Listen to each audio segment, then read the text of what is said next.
Good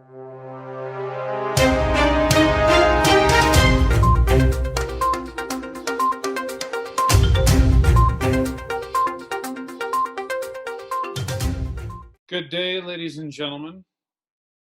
Summit High School wanted to provide 10 tips for parents facilitating and supporting homebound students. Tip number 1, remember, things are different. Summit School District is operating through a virtual learning model in response to global pandemic. Things are different. Remember to speak with your student about the challenges, fears, and comprehension of current local and global issues. School is not business as usual. Parents, teachers, and students need to have flexible options for distance learning expectations. And make time to talk about COVID-19, the news, social distancing, all your kiddos' hopes and fears as they roll through this, because we are in an increasingly fast and changing times. Number 2, scheduling helps. Daily schedule will help the day go by smoothly. Take some time to discuss your student's routine and establish a timeline for learning. SHS engagement schedule, which will be included in this email, and things they would like to accomplish throughout the day.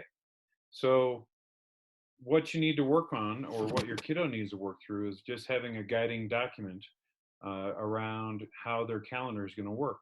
We have the opportunity, because our email system is based in Google. Google has a calendar, and your kiddo can schedule events in this Google Calendar in order to even set up when they're going to have Zoom meetings or Google Hangout meetings, and set expectations for kids.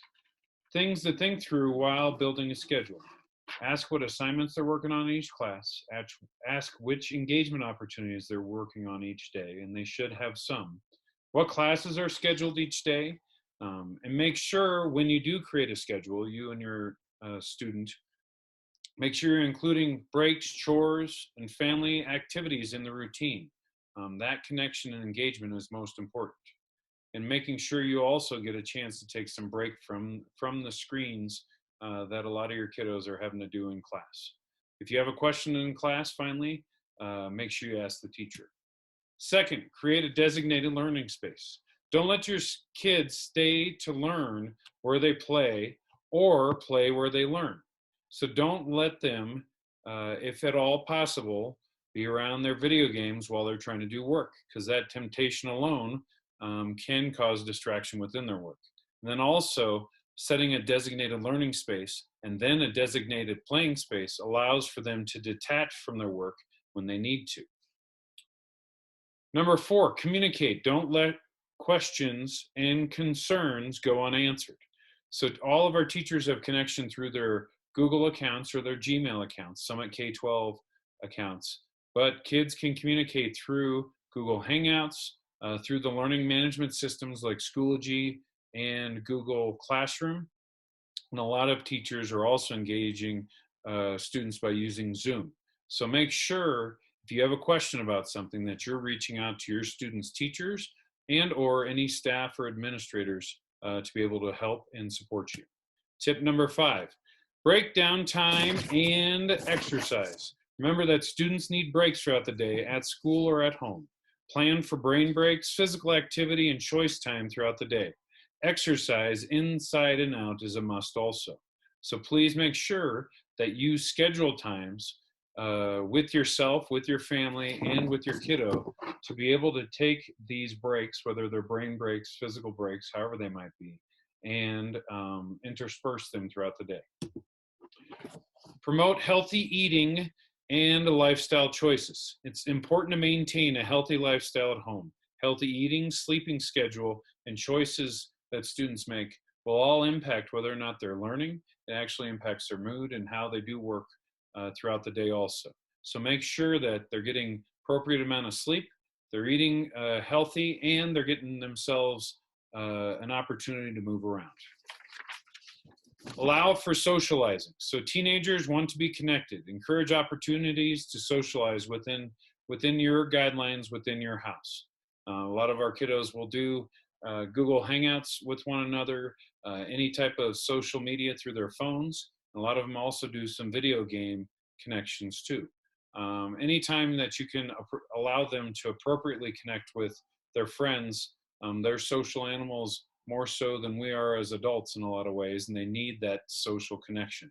So make sure that you can facilitate that appropriately. Step 8, encourage engagement and work completion. It's important that students know continuing education at home is important. Encourage students to participate in live and on-demand engagement activities. That connection to teachers is important. Performance tasks will contribute to students' final grades beginning Monday, April 6th. So what does that mean? That means those questions around how will my kids' grades be impacted. Starting April 6th, we're going to have new learning, and from that point forward, teachers will provide opportunities to work and learn, and then be able to impact the grades of students within their classrooms. Finally, missing work, making sure that incomplete performance tasks are completed, because incomplete performance tasks will be assigned to missing, multiple missings or impactful missings will be assigned incompletes. And if a student ends the year or the semester with an incomplete, credit recovery will be required based on incompletes. Keep on the lookout for stress, anxiety, disengagement, discouragement, and depression. When talking with your child, ask open-ended questions, listen without interruption, and avoid the temptation to quickly provide a solution to their concerns. Keep it positive. Try to identify the good things taking place and focus on finding ways to celebrate their small accomplishments. Essentially, making sure that you continue to, even though they might get frustrated, tired, sick of engaging with you 24/7, they do need the interactions to be positive. They do need you to be the listening ear for them throughout this process. Number 10, reference SHS and SSD resources for support and updates. So we do have a pretty good website in the upper left-hand corner of our district website, which is summitk12.org. You're going to notice coronavirus and Summit School District dismissal information.